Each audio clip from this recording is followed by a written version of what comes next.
کتنے لوگ تھے جو ہمارے ساتھ چلتے ہوتے تھے؟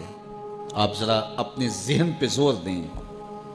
بچپن کے دوست، کلاس فیلوز، کاروباری ساتھی، گلی محلے کے لوگ، رشتہ دار، اعزاء و اقربا، آباء و اجداد، اور کتنے لوگ آپ کے مخالفین، معاندین، یہ ساری فہرست ذہن میں لائیں تو ایک دم خیال پڑتا ہے فلاں بھی چلا گیا، فلاں بھی چلا گیا.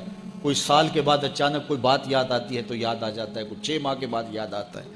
کئی ایسے لوگ ہیں کہ سال ہا سال بعد یاد، ہاں وہ بھی ہوتا تھا.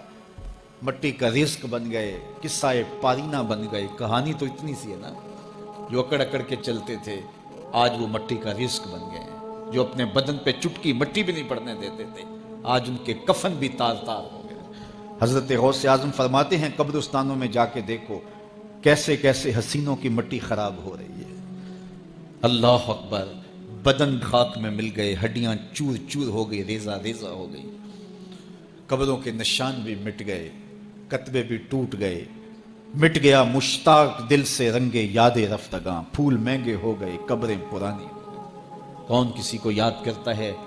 اور اسی طرح ہم مل کے مٹی کا رزق بننے والے ہیں، لیکن کوئی ایسا کام چھوڑ جائیں گے، اپنے رب سے جڑ جائیں گے، اپنے رب کے بندوں سے جڑ جائیں گے، رسول کریم کے دامن کو تھام لیں گے تو پھر موت بھی مرنے نہیں دے گی. پھر سرخرو اور سر بلند ہوں گے، پھر عزتوں کے تاج سروں پہ رکھے جائیں گے، وقار کی مسند پہ بٹھائے جائیں گے. فقیر نام تنا دا باہو، قبر جنا دی جیوے ہو. پھر قبروں پہ بھی چراغاں ہوگا جب ہم ان سے جڑ جائیں گے. تو یہ مختصر زندگی کی تمام تر لطافتوں کے حصول کے ساتھ گزرنی چاہیے. کتنے نوجوان ہیں جنہوں نے اپنی توبہ کو مؤخر کیا تھا بڑھاپے کے لیے، اور آج قبرستانوں میں دفن ہیں. آپ جا کے قبرستانوں میں دیکھیں، وہ سوچتے تھے کہ ابھی تو جوانی ہے، جوانی سے لطف اندوز ہو لیں، بڑھاپے میں توبہ کر لیں گے. لیکن بڑھاپا نہیں آیا، موت آ گئی.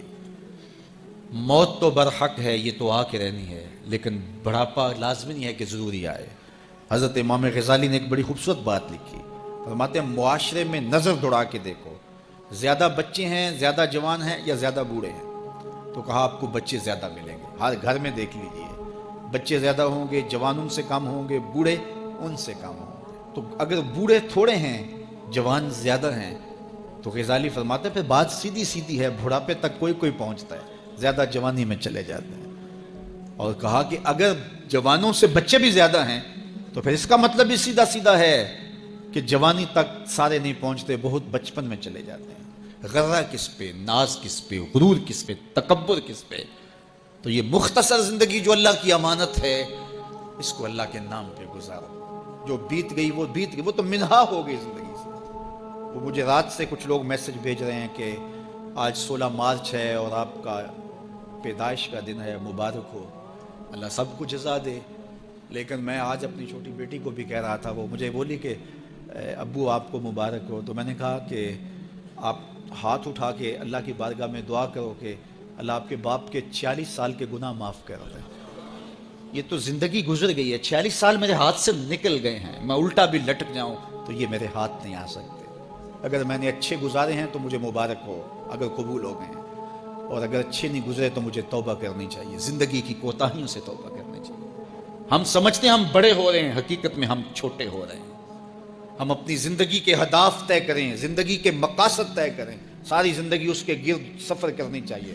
کئی لوگ ساری زندگی گزار دیتے ہیں، ان کو ساری زندگی راستے نہیں ملتا کہ جانا کدھر ہے. وہ کیوں؟ وَأَضَلُّ السَّبِيلَ. اللہ فرماتا وہ بھٹکے ہوئے مسافر ہوتے ہیں. اللہ سے راستہ مانگو، آہستہ چلو لیکن منزل کا تعین کر کے بڑھو. بڑھتے رہو، منزل تمہارا استقبال کرے گی. آج مشکل ہے تو کل آسانیاں ہوں گی. تو یہ زندگی تیزی کے ساتھ کٹ رہی ہے. لمحہ لمحہ میں اور آپ موت کے قریب ہو رہے ہیں. قبل اس سے کہ وہ وقت آئے کوئی حجت باقی نہ رہے، مجھے اور آپ کو اپنی آخرت کی تیاری کی کوشش کرنی چاہیے.